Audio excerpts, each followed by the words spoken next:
2014 की शुरुआत में लोकसभा चुनावों का ऐलान हो चुका था। 10 साल से विपक्ष में बैठी बीजेपी की ओर से नारा लगाया गया, अच्छे दिन आने वाले हैं। बीजेपी की ओर से नरेंद्र मोदी को पीएम पद का उम्मीदवार बनाया गया। मोदी ने गुजरात मॉडल को देश के सामने रखा।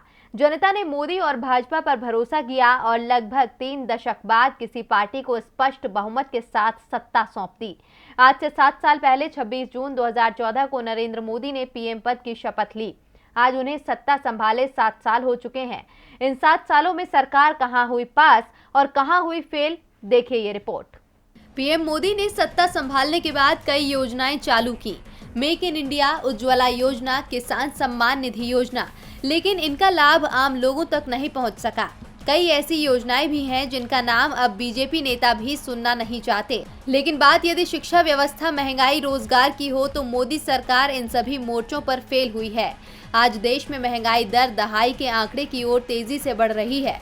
पेट्रोल की कीमतें कई राज्यों में 100 रुपए प्रति लीटर के ऊपर पहुंच चुकी हैं। वो भी तब जब अंतर्राष्ट्रीय बाजार में पेट्रोल की कीमतें 2013 के मुकाबले लगभग आधी हैं। 2013 में भी देश में पेट्रोल किसी भी राज्य में 100 रुपए प्रति लीटर नहीं बिका था। महंगाई तो बढ़ी लेकिन लोगों को काम नहीं मिला। बेरोजगारी की दर 14% से ज्यादा हो गई है। पिछले साल तो एक समय ये 35% के पास पहुंच गई थी, यानी हर तीसरा व्यक्ति बेरोजगार था।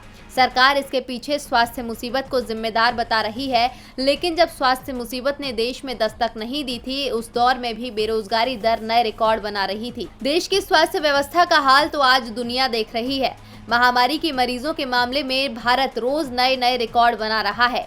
सरकार न तो वैक्सीन उपलब्ध करा पा रही है, न दवा, न बेड, न ऑक्सीजन।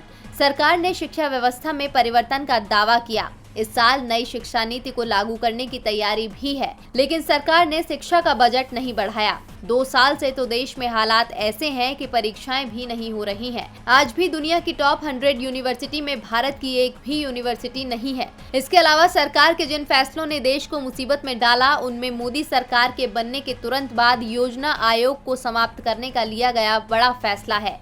केंद्र में मोदी सरकार बनने के कुछ दिनों बाद ही 13 अगस्त 2014 को योजना आयोग खत्म कर दिया गया और इसकी जगह पर नीति आयोग का गठन हुआ। नीति आयोग को लेकर आज भी विपक्ष की ओर से सवाल उठाए जाते हैं। योजना आयोग की रिपोर्ट्स डेटा का एक प्रमुख स्रोत हुआ करती थी। वो सरकारी योजनाओं की ऑडिट करती थी और बताती थी कि चीजें कैसे चल रही हैं।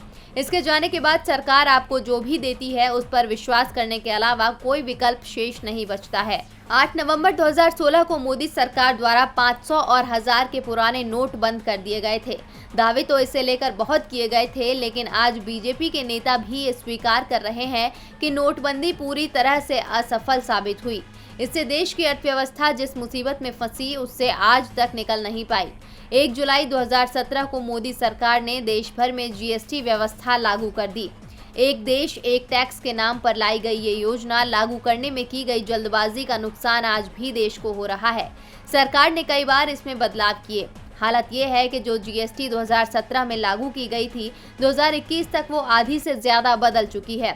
आज व्यापारी से लेकर उद्योग जगत तक जीएसटी की पेचीदगियों से परेशान है, लेकिन सरकार इसे अपनी असफलता मानने को तैयार नहीं है। डीबी लाइव की रिपोर्ट।